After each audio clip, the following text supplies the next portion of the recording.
बिस्मिल्लाहिर्रहमानिर्रहीम अल्हम्दुलिल्लाहि वहदहु वस्सलातु वस्सलामु अला मन ला नबिय्य बअदहु।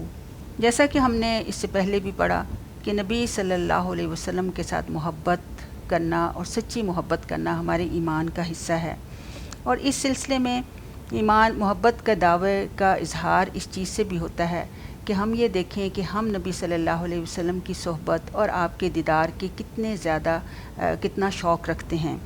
इस सिलसिले में अगर हमने कोई मयार देखना है तो वो सहाबा कराम की मोहब्बत का मयार है। जन्नत में महरूमी दीदार के अंदेशे से एक सहाबी की तशवीश का वाक़या आप सुने और देखें कि वो किस तरह से नबी सल्लल्लाहु अलैहि वसल्लम से मोहब्बत करते थे। इसमें एक वाक़या आता है, उम्मुल मोमिनीन हज़रत आयशा सिद्दीक़ा रदियल्लाहु अन्हा की रवायत करती हैं कि एक शख्स नबी सल्लल्लाहु अलैहि वसल्लम की खिदमत में हाज़िर हुआ और अर्ज़ किया कि ए अल्लाह के रसूल, बिलाशुबा आप मुझे जान से ज़्यादा अज़ीज़ हैं, यकीनन आप मुझे मेरे बेटे से ज़्यादा प्यारे हैं। और सच्ची बात यह है कि घर बैठे आपकी याद आती है तो मुझे उस वक्त तक चैन नसीब नहीं होता जब तक कि आपकी खिदमत में हाज़िर होकर आपका दीदार ना कर लूँ।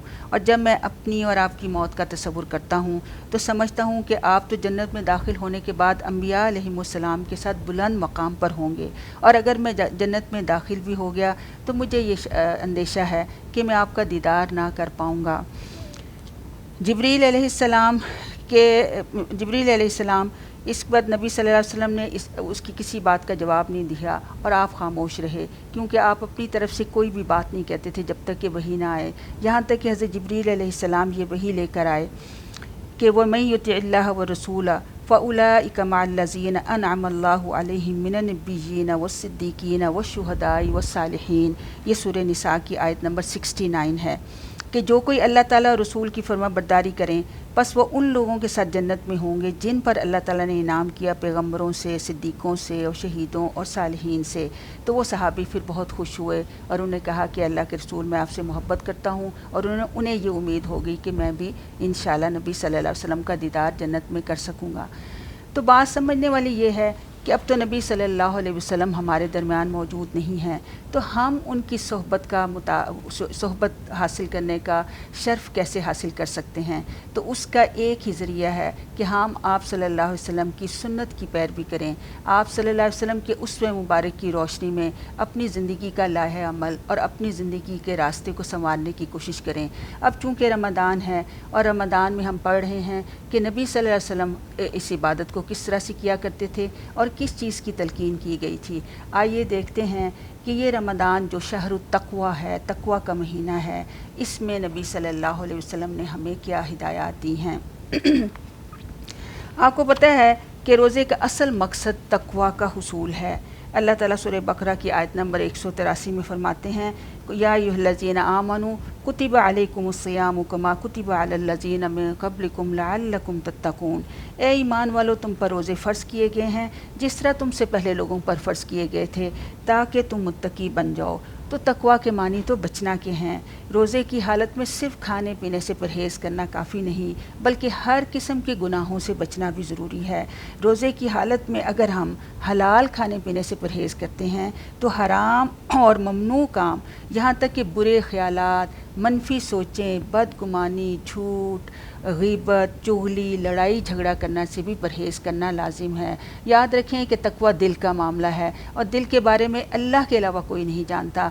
हमें रमज़ान में ये कोशिश करनी है कि हम अपने दिल को इस तरह की हर बुराइयों से बचाने की फ़िक्र करते रहें।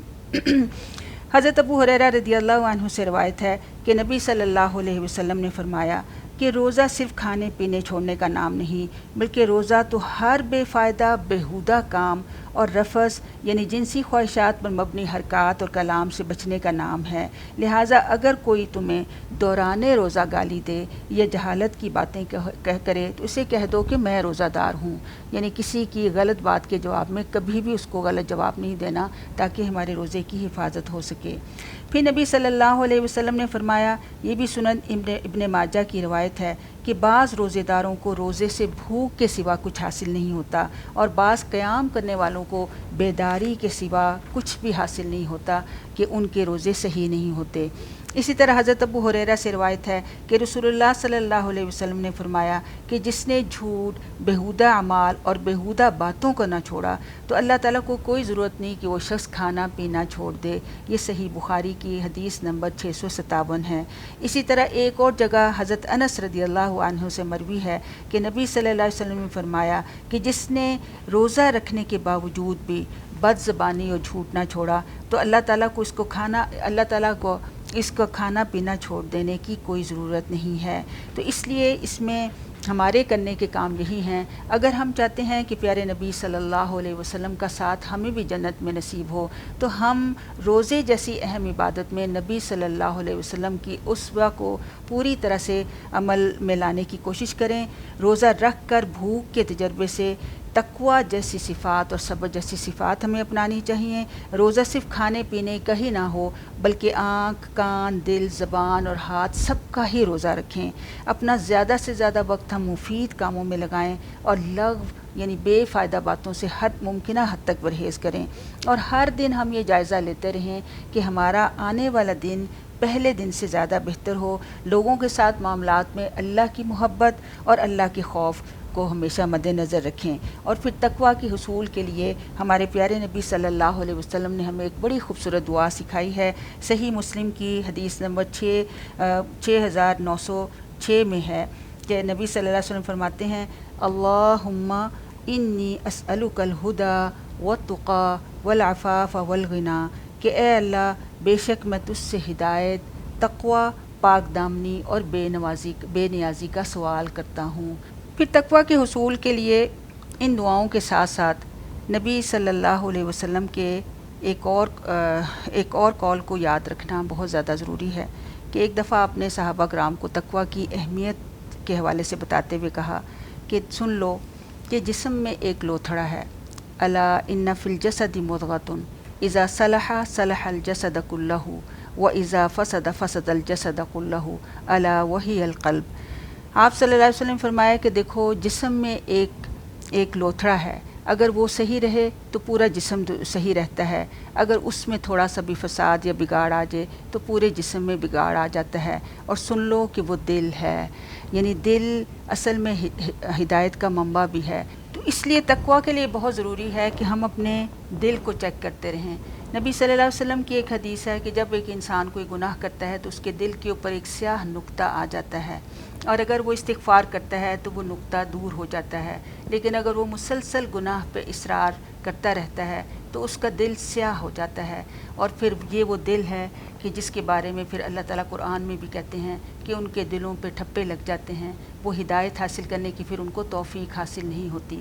اسی وجہ سے ہمیں تقویٰ کے حصول کے لیے، چونکہ دل سب سے اہم مقام ہے، اس دل کی صفائی کے لیے اور اس دل کو اللہ کی اطاعت کی طرف پھیرنے کے لیے ہمارے پیارے نبی صلی اللہ علیہ وسلم نے ہمیں بہت سی دعائیں سکھائی ہیں، جس میں سے 2 دعائیں بہت اہم ہیں کہ اللہم یا مقلب القلوب ثبت قلبی علی دینک۔ آپ صلی اللہ علیہ وسلم فرماتے تھے کہ اے دلوں کو الٹ پھلٹ کرنے والے، میرے دل کو اس دین کے اوپر ثابت قدمی دے دے۔